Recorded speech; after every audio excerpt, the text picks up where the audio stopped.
Team B ആർക്കിൻ്റെ second allotment വന്നിരിക്കുകയാണ്. Seat കിട്ടിയിട്ട് എല്ലാ കുട്ടികൾക്കും കൺഗ്രാറ്റ്സ്. അപ്പോൾ ലാസ്റ്റ് ടൈം ഡീറ്റെയിൽസിൽ ഒരു ഭയങ്കരമായിട്ടുള്ള ചേഞ്ചസ് ഒന്നും വന്നിട്ടില്ല. പക്ഷേ ചില കുട്ടികൾക്ക് GC തൃശ്ശൂർ കഴിഞ്ഞ തവണ കിട്ടിയിരുന്ന കുട്ടികൾക്ക് CET ട്രിവാൻഡ്രം കിട്ടി. നമ്മളവിടുത്തെ കുട്ടികൾക്ക് തന്നെ അങ്ങനെ കിട്ടിയിട്ടുണ്ട്. ഇപ്പോൾ പലരും എന്നോട് വിളിച്ച് പറയുന്നുണ്ട്. അപ്പോൾ ഇതുമായി ബന്ധപ്പെട്ടിട്ട് കൂടുതൽ ഡീറ്റെയിൽസുകൾ ഞാൻ നെക്സ്റ്റ് വീഡിയോയിൽ ചെയ്യുന്നതായിരിക്കും. അപ്പോൾ അലോട്ട്മെൻറ്റ് വന്നു. അപ്പോൾ അലോട്ട്മെൻറ്റ് മെമ്മോ ഡൗൺലോഡ് ചെയ്യുക. ആദ്യമായിട്ട് അലോട്ട്മെൻറ്റ് കിട്ടിയിട്ട് കുട്ടികളാണെങ്കിൽ ഫുള്ളായിട്ടുള്ളൊരു അലോട്ട്മെൻറ്റ് പ്രോസസ്സിൻ്റെ ഭാഗമായിട്ട് എല്ലാ കാര്യങ്ങളും ചെയ്യണം. മുമ്പ് സീറ്റ് കിട്ടിയിട്ടുള്ള കുട്ടികളാണെങ്കിൽ പ്രീവിയസ് കോളേജിൽ പോയിട്ട് കോൺടാക്ട് സർട്ടിഫിക്കറ്റ് TC ഒക്കെ മേടിച്ചിട്ട് അലോട്ട്മെൻറ്റ് കിട്ടിയിട്ടുള്ള പുതിയ കോളേജിലേക്ക് പോകേണ്ടി വരും. അപ്പോൾ അതിൻ്റെ പ്രൊസീജിയേഴ്സ് ഉണ്ടാവും. അപ്പോൾ ഇത്രയും കാര്യങ്ങൾ ഞാൻ ഡീറ്റെയിൽ ആയിട്ടുള്ള വീഡിയോ ചെയ്യാം. എന്തായാലും അലോട്ട്മെൻറ്റ് വന്നു എന്നുള്ളത് അറിയിക്കാൻ വേണ്ടിയിട്ടാണ് ഞാൻ മെയിനായിട്ട് ഈ ഒരു വീഡിയോ ചെയ്യുന്നത്. ഇനി ഒരു നെക്സ്റ്റ് അലോട്ട്മെൻറ്റ് ഉണ്ടാവും എന്നുള്ള സാധ്യതയെ പറ്റി പല കുട്ടികളും ചോദിക്കുന്നുണ്ട്.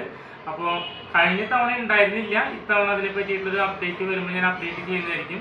എന്തായാലും ഏതെങ്കിലും കുട്ടികളുടെയൊക്കെ സീറ്റ് ഒഴിവ് വരികയാണെങ്കിൽ അത് സ്പോട്ട് അലോട്ട്മെൻറ്റ് വഴിയാണ് ഈ നെക്സ്റ്റ് ഫില്ല് ചെയ്യുന്നത്.